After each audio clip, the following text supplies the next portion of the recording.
I hope you guys had a good week. Welcome to Wednesday question answers again. Our first question is, when can I start feeding my pup once a day? So for me, basically, as the pup reaches about a year old, I start doing once a day. Does that mean you can't do once a day during that growth period? No. You can probably do once a day here and there. I prefer to do multiple meals because they are growing at a fast rate. So I'll do 2 meals. Generally, if I'm going to feed a puppy 2 meals a day, what I would do is 1 meal would be raw and then 1 meal would be kibble. And that's kind of how I would do it. Plus treats and stuff like that during the day. Then at a year old, I might wean them off to 1 meal a day.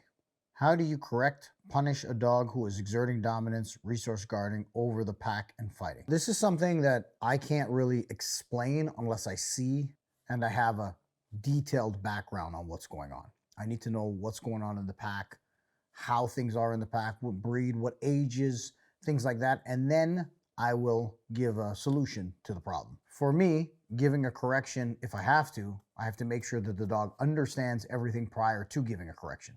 I'm not just going to give a correction unless they understand communication. When I give a correction, I'm reading the dog, okay? And I'm making sure the dog clearly understands what's going on and we have a good relationship and we have good communication before I issue a correction. If I do issue a correction, the intensity directly relates to the type of behavior that they're doing. I don't know if this dog or these dogs are going to redirect at you, so I can't give advice like this on the internet, or at least through the question and answer. If you want to book a session online and we can discuss all the details, that's one thing, but there's too many variables to give a perfect answer. Lambo, Ferrari, and McLaren, what are your thoughts on each? This is not really a dog question, but I like Lamborghini's history. I like the development of Lamborghini. I like the whole storyline before Ferruccio Lamborghini, and I've always loved Lamborghini. The look of the Lamborghini. The first time I saw a Countach as a kid, that picture is burnt into my head. I remember it flying by, and I remember trying to see what they look like. There was no internet back then, so you'd have to go to the store. I never knew what it looked like inside. There was a place in South Florida, Fort Lauderdale, called the Toy Shop. Anytime my parents would drive somewhere past that store, I would want to go for a drive just to see what was in the window. Sometimes there was Testarossas, which I didn't care for, but sometimes I'd see a Countach. And I'm talking about driving in a car, just driving by. And that was worth the drive or whatever pain in the ass I had to deal with my parents just so I could pass by that shop. So Lamborghini is a different experience for me. Fast forward to now I'm grown up. I have friends with Ferraris, Lamborghinis, and McLarens. McLarens, from what I know and from what I see from my friends, they are unreliable, a lot of them. There's a lot of issues with the McLarens, and I don't want a part of it. I've driven the 570. I've had a little fun with the 720. I really like the 720. 570 was fun. But would I own one? Not because of the reliability. I really like the 720. I would love to have a car like that one day, but because of the reliability, I wouldn't. As far as Ferrari-wise, I'm not really a fan of the brand. I'm not really a fan of the way the brand does its thing.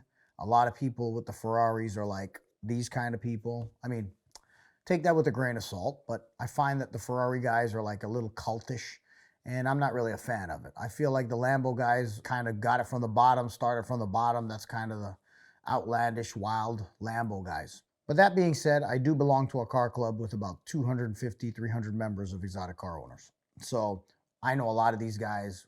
A lot of guys have McLarens, Ferraris, Porsches, and Lambos in the same stall. But generally you'll find like Lambo guys are Lambo guys, Ferrari guys are Ferrari guys, Porsche guys are Porsche guys. And yes, they intermingle a little bit. As far as I'm concerned, the V10 or the V12 from Lamborghini, that's all you can say. If I wasn't going to be in a Lamborghini, it would be a Porsche. It would probably be a GT3 and something like that. If I was older and that was the end for me, and this is the car that I would have all around, it would be a 911 Turbo. So Porsche would be where I would be, but Lamborghini is definitely the goal. What's your end game residual income? The end game for me would be to be able to spend the time that I have doing the things that I want to do. I don't really have an expensive lifestyle in my eyes. I mean, I do like cars and motorcycles and stuff like that. That could get expensive. Racetrack can get expensive. Tires can get expensive. But I don't think I have an extravagant lifestyle. So for me to cover my lifestyle, basically, it would be the mortgage or the whatever, wherever I'm staying, the mortgage, If I have a car payment, insurance, and those kind of things. And maybe dinner here and there. But I'm a pretty simple guy, man. I could eat rice and chicken every day and $3 food. I'm fine. I would say 120 grand would probably be a great lifestyle for me. I know people say I want to make millions and shit like that. For me, I'd probably 100 grand passive income, 120 grand passive income. I could probably do whatever I wanted every day for the rest of my life, in my opinion. I don't know. I'm not really rich, so I don't know. But for me, if I could have a couple sports cars and, screw around and do whatever, I'm a happy guy. The things that I like to do are cheap. Watch movies, cuddling, play with my dogs. That shit don't really cost a lot of money.